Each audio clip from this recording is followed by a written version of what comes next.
What's up, guys? Rick here with some updated data, research, and strategy for the 2023 season in terms of winning your one and done league, or at least being prepared to win, putting yourself in a good position to win. And also, big announcement, my one and done for next year is live, and it is $100,000 of guaranteed money with live scoring and reminders if you don't get a pick in and everything in one spot. So I have the invite for that for you guys. I couldn't be more excited about it. I'll tell you more about it in just a second, but let's jump into this.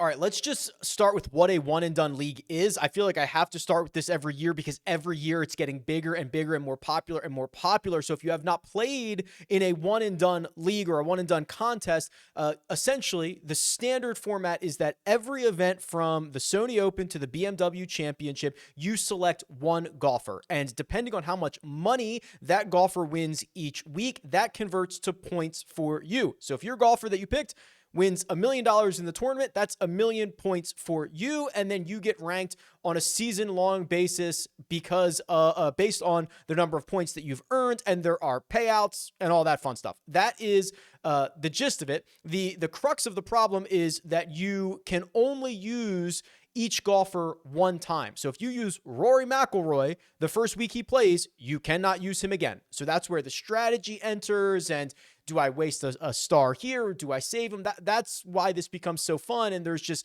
countless iterations of ways that you can deploy your golfers. That's the standard version. Clearly, I understand that there are a lot of variants. You know, you might have segments in your one and done where hey, the first quarter of the season, that's worth a specific payout. Or we separate just the major championships and that's its own payout. Or you get double money at major championships. I understand there's a lot of variations to this. What you're going to hear me discuss is basically the standard version. And the standard version is how I run my one and done, which I'm going to unveil to you right now. Let's go. The run and done.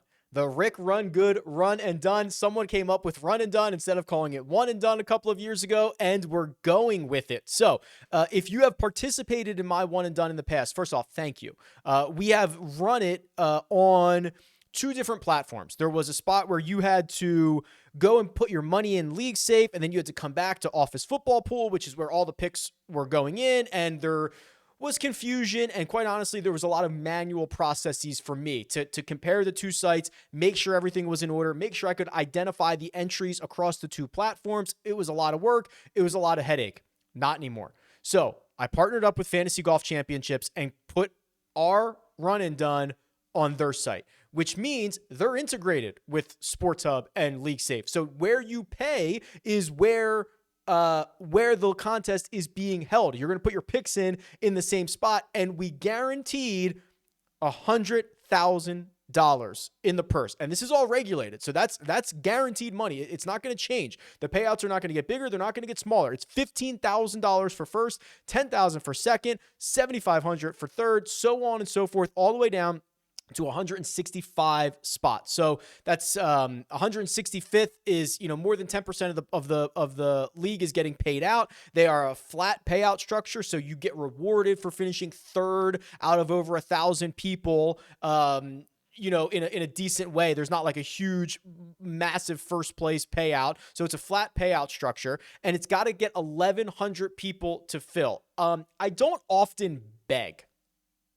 I think I'm going to do a little begging right now. So because I'm taking this one and done and putting it on a site that's going to allow for live scoring, and so that you can see how many people ahead of you have chosen, is that a word? Each golfer. Like, there's just a lot more functionality, and it's going to be a lot easier for everybody. Like, there is risk in this for me, right? Because it's regulated, because it's a guaranteed purse. If we don't fill it, like, am I going to be stuck paying out like 20 grand out of my own pocket because I'm trying to do a nice thing for the community? I would love to not have that happen. And on the flip side, I'm not making any money off this. I'll just throw that out there. Like that overlay that you see does not go to me. So, don't make me shell out this money, please. Please go fill it up. Go fill it up right now. It's $100 fee. So you can turn $100 into $15,000. It is single entry, so you won't have people who have more entries than you do. Everybody's on a level playing field. As of right now, there's 150 spots taken, which means there's plenty of spots full. There is a link in the description that you can go sign up. Please sign up early. Do not make me sweat this thing. Do not make me beg anymore. But this is really good for the community. It's going to be really exciting. I will, as I did last year, I'll add some cool stuff to the top. Like I'll give you an example. So watch this behind me here. So here's a championship belt, right? It's pretty heavy. It's like 8 pounds and really well done. So Jim the Animal Steel won last year. He gave himself that nickname, by the way. He won this thing last year. He won the one and done last year. So not only did he get the 15K or whatever first place was, I sent him one of these bad boys, and I'll come up with something fun and we'll figure out a way to, continue to give out some fun stuff. So don't make me sweat it. Go sign up now and we'll figure it out. But let's now discuss how you can best give yourself a chance to win that $15,000 up top or any of the other prizes of the $100,000 purse. Let's jump into it. What will it take to actually win the $15,000 bucks? Well, I mentioned him already, but Jim the Animal Steel, who's our defending champion, he earned $17 million last year. Here are the standings if you're watching on YouTube. That's pretty big because that's a $3 million gap between him and second place. So he kind of ran away with this thing. So it's not super likely that there's going to be a huge gap like that at the top of the board again for this year. But 17 million is what got it done last year over the course of 30. There was 32 events. I think Jim actually missed one event, which is crazy. And so that's about $500,000 a week if you're going to want to try to win this thing. And maybe it's more than, maybe it will be 17 million points that wins it, because this contest that we ran last year and the one that I'll be referencing throughout this video, it had 678 entries. Yeah, 678 entries. And the one that we ran in just for the fall and for the full season, for the fall and the summer, which is still ongoing, that's still going to continue as is, that got 800 people. So I assume we are going to get more than 800 for the big boy, the 2023 run and done. And I hope we're going to fill it at 1,100. And then that will create a situation where you probably will need a little bit more money than what Jim earned, or maybe what Jim earned for last year. So $17 million, $500,000 per start. And that's really your goal. I want to give a couple of anecdotes or information from my experience in one and done last year before we jump into like the schedule and things like that. A lot of people think that if you don't get off to a good start, you're out of it. And that is absolutely not true. So I'm just going to scroll down a little bit. Humble brag, although I'm not like super stoked about it, I finished 16th in this last year. I started the year with 5 consecutive missed cuts, and I missed the cut in 6 of the first 10 events. I was in last place. I was in dead last. Yet by the time we got to I think it was the Open Champion. Was it the U.S. Open? The U.S. Open, I was in first. Now, I actually kind of choked it away because after that, I missed 3 consecutive cuts and 4 out of the final 9 starts, and I kind of withered this away. But I went from dead last to first in, what is that, 25 starts, over 25 events, something like that. So you are never out of it. That's my main point here. And my results from last year certainly illustrate that.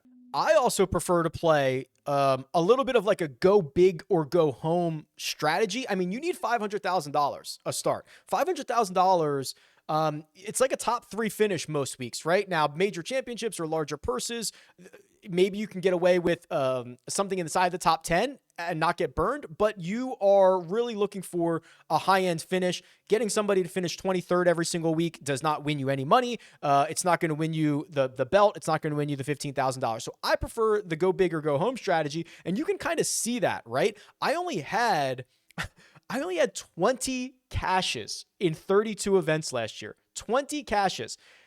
That is the lowest number of cashes of anyone in the top 260, the top basically third of this, and I finished 16th. Okay. So I took on a very big, like, go big or go home. I missed a lot of cuts, but I found 3 winners and I got 8 top 10s and I made a bunch of money. So I prefer that style. Obviously, there's going to be a lot of different ways to get it done. Seemingly everyone else got it done with more cashes, but I like the idea of actually finding win equity. Now, when you start talking about win equity, what does that mean? I like to try to find every single week I make a pick, a golfer who is inside the top 5 of the betting odds. And it's not impossible to do because you're going to have weeks where the fields are weaker and maybe Seamus Power is inside the top 5. Then you're going to have weeks where the 5th guy in the odds board is like Scotty Scheffler or something like that. So it's not impossible to do. And I want to remind everyone that we are kind of very much in the year of the chalk, right? If you've heard me talk about this, we are in a stretch of golf dating back to basically the start of last season in which guys who have odds that are like 20 to 1 or under, or even 30 to 1 or under, are winning at a rate that we have not seen in multiple years. And there are a lot of theories behind that. I believe it is a bit because of the middle of the board, the soft middle of the guys that went to LIV kind of hollowed out that area of the board. I also just think that guys are much more willing to play after a win and kind of stay in a heater more frequently. So you see guys kind of rack it up a little bit. Max Homa, I'm just showing you right now, just guys who won, just winners over this isn't even top 5 winners from, the start of the 2022 season to current, which is going into the 2023 calendar year. And you're going to see like a lot of similar names and a lot of big names, right? Max Homa won multiple times. Rory McIlroy won multiple times. Obviously, Scotty Scheffler piled up, 4 of them.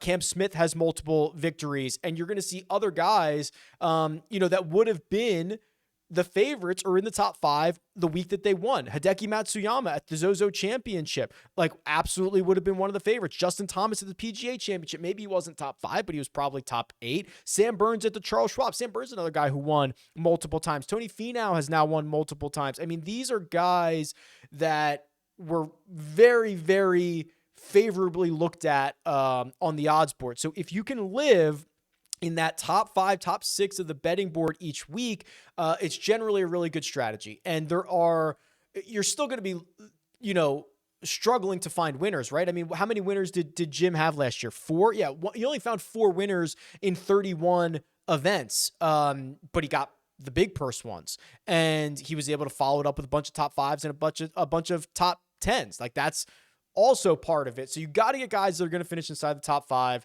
I think Brian Harmon was like a really good example recently. If you're just trying to think of recent memory, he was kind of the clear selection at the RSM Classic, where you're never going to use Brian Harmon at a different event. He was one of the top 5 favorites. I think he was 18 to 1. He finishes T2. That was like $500,000, right? So they're out there and they're going to continue to be out there. It's a season long game wrapped in a weekly game. These guys are going to be available to you. So living inside that top 5, getting the win equity, living with the chalk, I think is better now than it's ever been because of the way the tour is kind of trending at the moment. The big thing that is going to be different for this year that most people will screw up is the schedule and the purses. So remember, we're in a new era of the PGA Tour where there are more elevated events than there has ever been, and there are golfers, the top 20 guys in the world who have basically agreed to play a lot of similar schedules. So you're going to get more this year than ever, like the top 18 players playing in the same event. Which is going to be really, really cool. And it's going to make for some really interesting one and done dynamics. What people are going to screw up, and the way that this has generally been done historically, is you would save your best golfers for a major championship. And then there was kind of this little bob and weave where you'd then say, okay, well, I know everyone is going to save their best golfers for a major championship. So I'm going to go just a little bit sideways and go, okay, I'm going to put my best guys in for the match play, or what used to be the WGC events, or these invitationals like Arnold Palmer Invitational or the Genesis Invitational, where there's still sizable purses. And I'm just going to be a little bit different in that way. Well, now it's a completely different ball game. So what you're looking at on YouTube right now, if you're watching here, is every event for the 2023 season and the purse that it is going to have. You'll notice that the ones in yellow or gold, whatever color that is, the 4 major championships, we don't know what the purses are going to be yet. They don't have to announce. I mean, the Masters announces it like Sunday or Saturday at the Masters, right? Like, so we're not going to know until week of. So what I'm actually putting in here is last year's numbers. Now, I expect, maybe they go up a little bit. Maybe the Masters goes from 15 million to 17.5, or maybe the US Open goes from 17.5 to 20. I don't know, but that's what it is for last year. But let me turn this around and just sort by purse. And you will notice the staggering amount of elevated events that we have.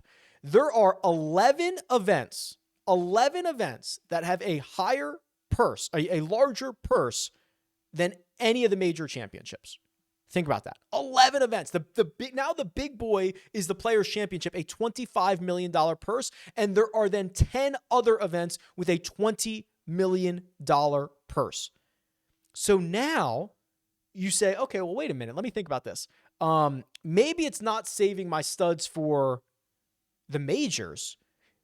Now maybe it's saving my studs for the Travelers Championship, which is something we've never said in the history of the game. So these are the events you really want to be dialing up your best players for and going from there. So, and then you'll notice there is a pretty sizable drop-off from the Open Championship, which was the lowest purse of the major championships last year, to kind of like the regular PGA Tour events. It goes from $14 million to $9.5 million. Now, that'll still be, 1.8 or something like that for the winner, but it's just so much smaller. And then you have these 16 events that are much lower in purse. So the 11 big ones, the 4 major championships, these are the 15 events that are going to make up the vast majority of the prize purses where you want to spend your absolute studs. And then really the rest of these events, because we expect so many of the top players to play in those big events, the rest of these events are going to be kind of like your Brian Harman situations, I think, right? You go and you find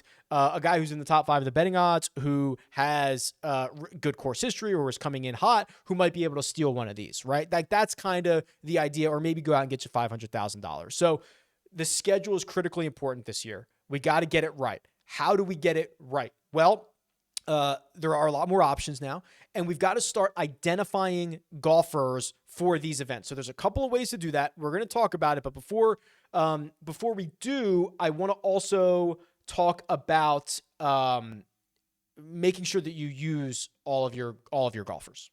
Before we start talking about that, let me talk about Brothrow real quick. So you guys have probably heard me talk about this. I'm like infatuated with Brothrow at the moment. It's simply a peer-to-peer betting website. It matches people who want one side of the bet with the other side of the bet, and does it vig free, juice free. So for example, you can see, here are some, EL puts out I want $20 on +8 for the Spurs. Well, if I want the other side of it, I just take the Heat at even money, or there's just no juice. So this is something that we're building a community on. So I actually have a private group.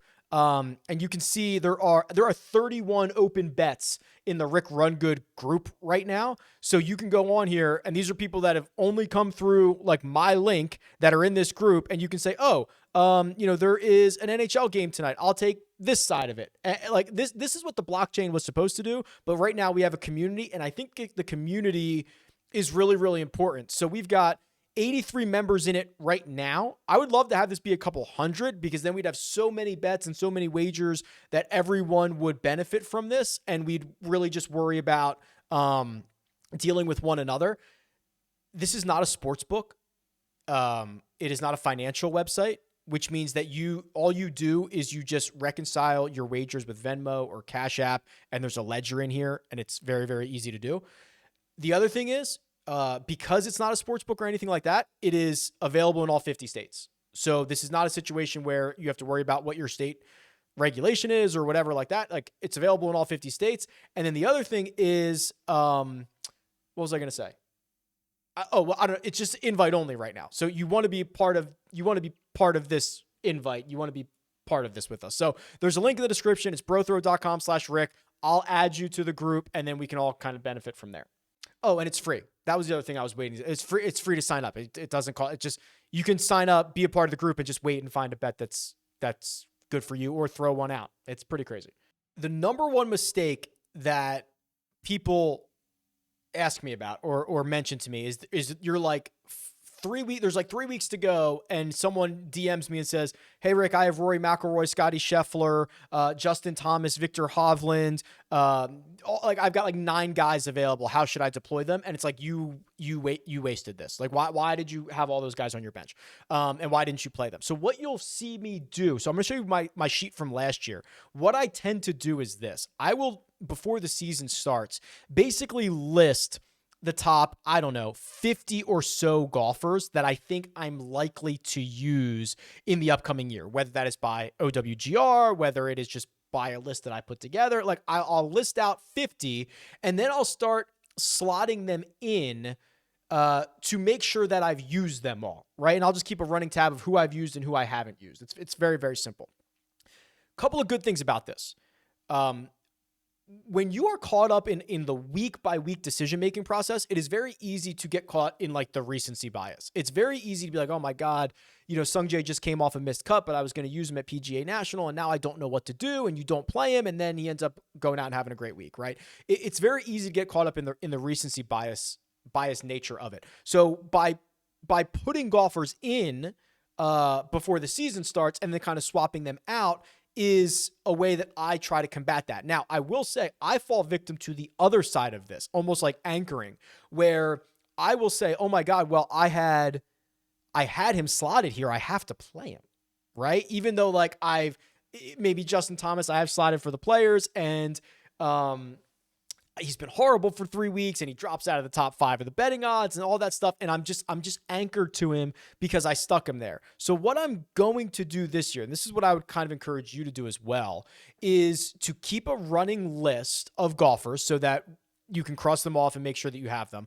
But what I'm going to actually do is use my sheet here and put in options. I'm not going to tie myself to a single golfer anymore. So for the Players Championship, what I'm going to do before the year starts is I'm going to put in 3 different options. And those options are probably going to be golfers that maybe I could go look at the odds for some of the major championships, who I think are going to be in the top 5 of the betting odds, guys that have played well historically, guys that I think would be good fits for the schedule and good fits for the purse. I want to use my studs here. And then when we get to the week, I can look at those 3 options and kind of choose from there. I think that's a better way to do it. You are covering yourselves on both sides of this. So how would we actually start doing this? So the Players Championship, great example. Okay. So what you could do is a couple of things. I would use my website, RickRunGood.com, and you could go to each golfer's profile page and you could click on courses and you could kind of see, hey, where do they play best? Where do they struggle? So this is Brian Harmon, right? I just had him still up there. He's probably not a good example here, but I can be like, oh my God, well, he's been great at TPC Potomac. He's been great at PGA West. He's been great at TPC San Antonio, even Muirfield Village. Like, maybe I'll use him in one of those spots. Boom, Brian Harmon's name goes in. A better way to probably do this is to go to the Holy Grail, and just for the sake of like shortening this up a little bit, I'm just going to put in the field of the guys who are in the Tournament of Champions. That's like 40 something guys that you're probably going to use almost all of them in one and done. So this is probably a pretty good exercise. I'll go back to the last couple of years and I'll put in the course as TPC Sawgrass and see who has played the best. Okay. So here, this is really good. So let's just do the Players Championship together. What I would do is just on the surface, this is the largest purse. So I would say, okay, who's the best golfer that I have available, right? Like who would I want the most in the biggest purse? Let's just say I think that's Rory McIlroy, and you might think that is Jon Rahm or Justin Thomas or whatever, right? But like, let's just for this exercise say it's Rory McIlroy.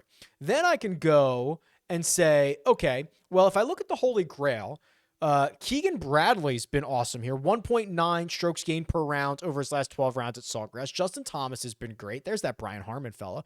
Corey Connors, Jon Rahm. So I would probably say, okay, well, then my backup plan might be Justin Thomas.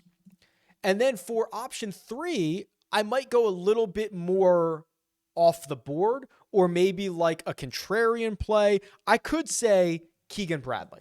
Maybe that's a little much. Maybe that's a little aggressive. Look, Google already wants to cross it out. Maybe it's Keegan Bradley, or maybe I say, okay, who is someone that, they're not, that the rest of the field is not going to use at the Players Championship. And maybe that is, maybe I determine that's Colin Morikawa, right? So now I've got 3 really good options for this event.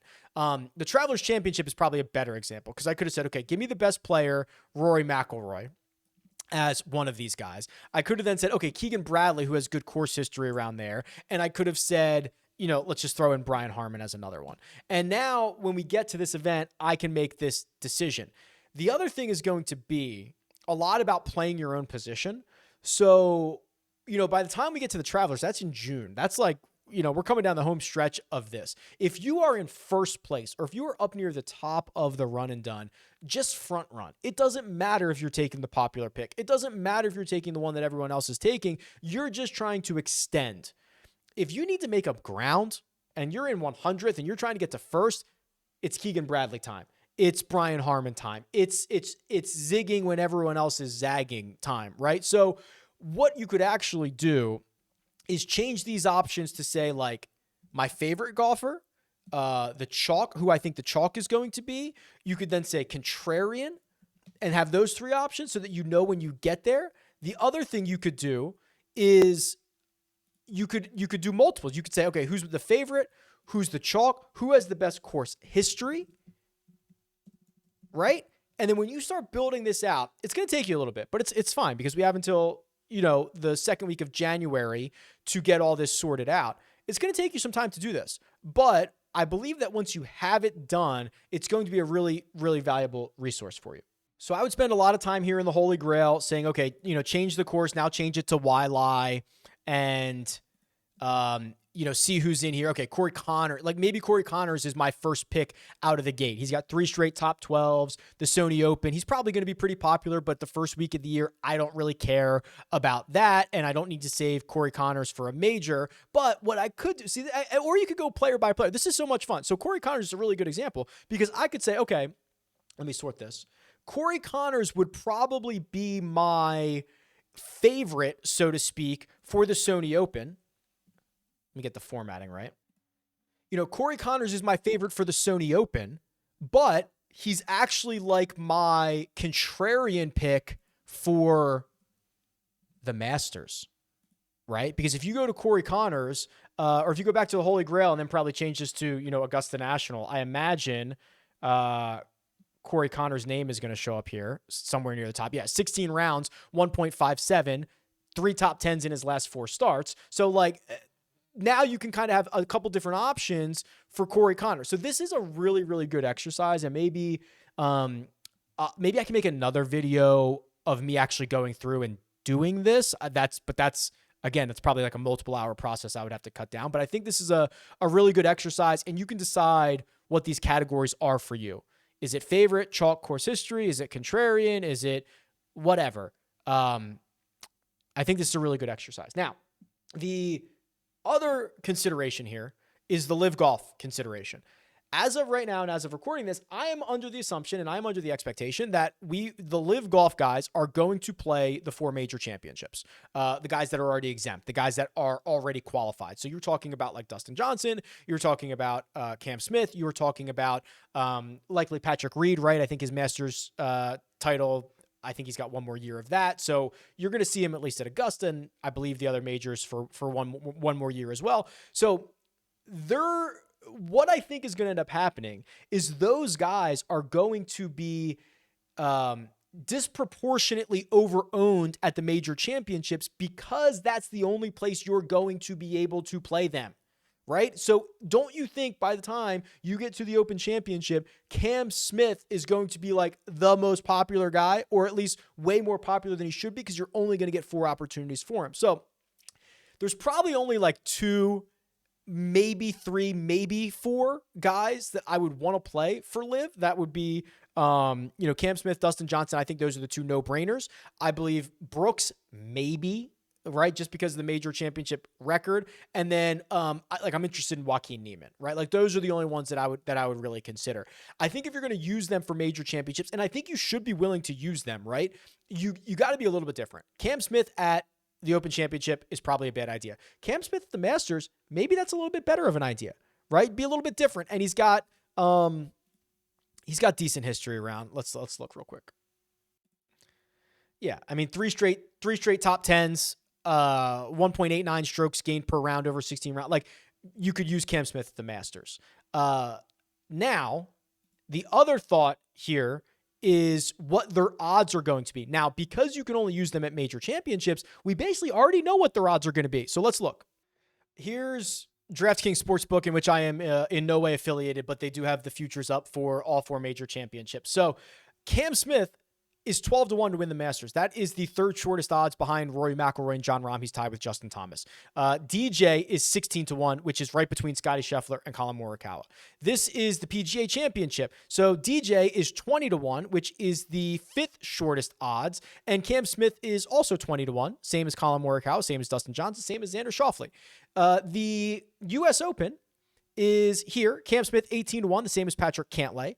And Dustin Johnson, a little bit further down here, 28-1 between Jordan Spieth and Hideki Matsuyama. And then finally, the Open Championship, Cam Smith 16-1. That's the 4th shortest odds. He's tied with Justin Thomas. DJ 25-1. So you are talking about getting guys that are certainly in the top 5 or 6 of the betting odds at those major championships. So I do think you should absolutely deploy them. Just be a little bit interested in how you deploy them, right? And we're going to see a lot like how much do they play leading in and all that fun stuff. But I think don't play Cam Smith at the Open, play him at the Masters. DJ, maybe you play him at like the PGA instead of the US Open, or maybe you play him at the Masters. Like, that would be kind of interesting as well. I will note, DK Sportsbook also has Players Championship odds out, which they have them listed. They have DJ and Cam Smith listed, which was like, no way those guys play, in my opinion. They also have the match play odds out, which is kind of interesting. So that is now 6 events in which you could conceivably know the odds. Obviously, they're going to change and all that stuff, but you could start building out this outline with those. Now, the match play, I wouldn't get too crazy with, because you're going to want to see what side of the bracket everybody's on. But you could conceivably start putting these into place. So, there's a lot. Make your outlines. That's what I think you should do. And the other thing that I think you should do is go sign up for the run and done, because I'm really kind of begging that this thing fills very, very quickly, and there's not going to be a lot of spots, right? It's single entry. It's $100. We've had almost this many people play in past versions. I think this is going to fill very quickly. Please don't make me sweat it. Please go do it. And we'll continue from here. Maybe I'll make another video on actually filling out that outline. Hope that tickled your brain a little bit and that it gets your mind rolling for one and done this year. Lots of good stuff coming. Tweet me at RickRunGood. Leave a comment below. Best of luck, and I'll talk to you guys soon.